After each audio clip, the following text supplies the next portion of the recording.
Сәлеметсіздер, құрметті каналдың тұрақты жазушылары мен Байдан Жаратқан құдірет, мал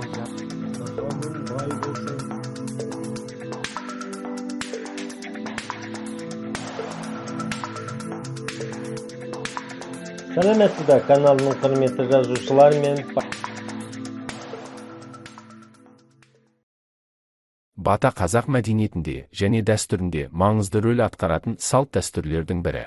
Бата негізінен адамның жақсылығы мен бақытына, денсаулығына, істерінің өтуіне тілек білдіретін сөздер мен дұғалардан құралады. Бата көбінесе ауылдағы үлкен адамдар, ата-әжелер тарапынан жастарға беріледі. Ол түрлі жағдайларда, мысалы, жаңа үйге кіргенде, тойда, сапарға шығар алдында немесе басқа да маңызды сәттерде айтылады. Батаның түрлері көп: қайрат, бақыт, ұзақ өмір, табыс тілеу сияқты. Бата беруші адам өз сөздерінде самарқаулық, бейбітшілік, достық, адалдық секілді құндылықтарды насихаттап, қоғамның рухани бірлігін арттыруға да көңіл бөледі.